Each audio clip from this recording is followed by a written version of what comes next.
L'envie. Témoignage. Jérémy, 29 ans. J'ai mis un certain temps avant de me rendre compte que j'enviais un ami, Philippe, qui m'est pourtant très cher. Je lui disais qu'il avait beaucoup de chance, mais au fond de moi, son succès auprès des femmes et sa réussite professionnelle m'agaçaient. Il est vrai que pour moi, les choses n'allaient pas très fort. Je ne parvenais pas à trouver un poste à la hauteur de mes exigences. Je voulais que mes capacités soient reconnues, mais comme je démarrais, ça n'était évidemment pas possible.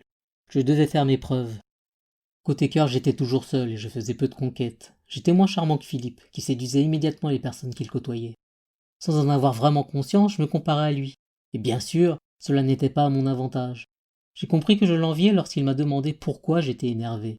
Nous étions à une soirée, et Philippe était brillant, comme d'habitude. Moi, j'essayais de faire de mon mieux, mais je me sentais minable. Je crois que j'ai un peu trop bu ce soir-là, et je me suis montré irascible envers lui, alors qu'il n'y avait aucune raison de l'être. J'avais honte de ressentir cela, je me suis senti encore plus minable, cela m'a dégrisé. Je suis rentré chez moi et j'ai réfléchi. Il était temps de me prendre en main et d'arrêter d'observer ce que vivait Philippe. Si je l'enviais, c'est que quelque part je pensais pouvoir obtenir les mêmes succès. Il fallait que j'essaye d'y parvenir au lieu de demeurer dans cette position de jaloux honteux. Je devais croire en moi, en mon potentiel. Je n'ai pas dormi cette nuit-là. J'avais trop besoin de faire le point et d'aller de l'avant. Je ne voulais plus souffrir car cette jalousie était douloureuse. J'ai étudié la situation et ce que j'enviais chez Philippe pour vérifier si je possédais ses qualités. Philippe semblait à l'aise partout. Je ne l'étais pas, mais je voulais l'être. Je devais donc faire en sorte de le devenir.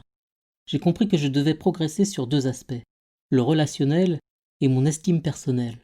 Je me suis fixé des objectifs comme essayer de faire abstraction du regard des autres. J'ai revisité mon passé et beaucoup d'événements me prouvaient que j'étais capable d'avoir de bonnes relations. Il fallait donc que je retrouve un peu plus de confiance en moi. J'ai listé de nouvelles résolutions et je me suis senti plus serein. La jalousie m'a servi à progresser.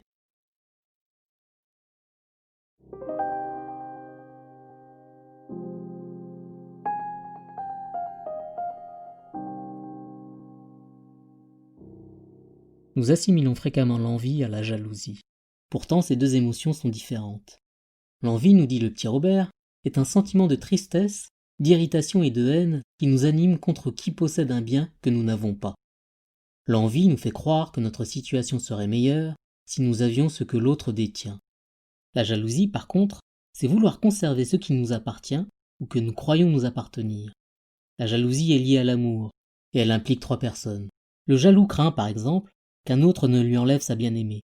L'émotion qui nous intéresse ici concerne l'envie. L'envie est mal vécue car elle est mêlée à de la honte. Nous la camouflons. Ainsi Jérémy n'en a pas parlé à son ami. Il s'est retiré seul chez lui pour y réfléchir. C'est un sentiment qui ne nous procure aucun plaisir, bien au contraire. La honte apparaît car nous réalisons qu'il nous manque quelque chose pour être accompli. L'envie repose sur le manque. La publicité l'a bien compris et l'utilise à outrance. Achetons cette voiture pour nous sentir bien. Nous pouvons ressentir de l'envie pour des choses très diverses, mais cela ne concerne pas uniquement la sphère matérielle. Nous pouvons envier quelqu'un, comme c'est le cas pour Jérémy. L'envie est accompagnée d'impressions désagréables, pas toujours aisées à distinguer. L'envie induit la frustration. Nous pouvons ressentir de la colère, de la rancune, de la tristesse, voire de l'avidité. Ainsi, Jérémy est en colère contre lui-même, car il n'est pas aussi brillant que son ami. Son inaptitude à briller l'énerve. Poussé à l'extrême, l'envie peut engendrer de la haine. Jérémy aurait pu haïr Philippe s'il n'avait pas mené son analyse. La psychologie constate que l'envie peut naître dès le stade du nourrisson, lorsque son besoin en lait n'est pas satisfait, par exemple. L'envie peut survenir plus tard avec l'arrivée d'un petit frère ou d'une petite sœur. L'enfant doit alors partager l'amour de ses parents avec le nouveau venu. Si la famille ne correspond pas à ce que nous attendons sur le plan financier, par exemple, là encore, nous pouvons envier ceux qui vivent dans le confort. Nous sommes donc inégaux face à l'envie. Lorsque nous envions quelqu'un ou quelque chose, c'est que notre situation ne nous satisfait pas. Encore faut-il décrypter ce que nous souhaitons. Dans le cas de Jérémy, il envie Philippe parce qu'il veut être à l'aise avec les autres et réussir professionnellement. Il se sent incapable et a peur de ne pas connaître les succès qu'il recherche. La peur est souvent présente dans ce type d'émotion. Nous envions parce que nous craignons. Prenons le temps de comprendre nos envies. Elles peuvent nous être fort utiles dans la vie.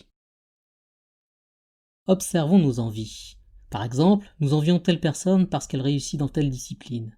L'envie est souvent proche de l'admiration, mais nous y mêlons une sorte de cruauté.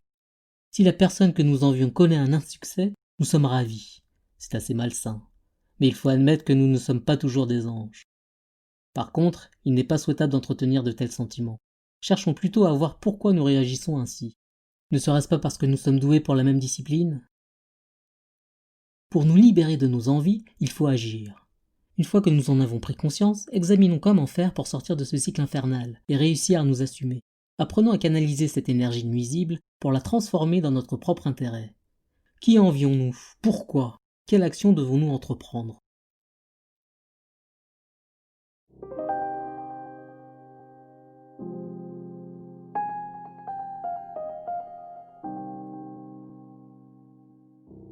À retenir. L'envie est mal vécue, d'autant plus qu'elle génère des émotions très diverses et peu plaisantes, comme la colère, la peur, la tristesse et même la haine.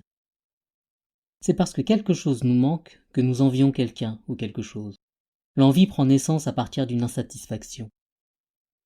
Nos envies nous signalent que nous avons besoin de quelque chose. Sachons dépister ce qui nous manque.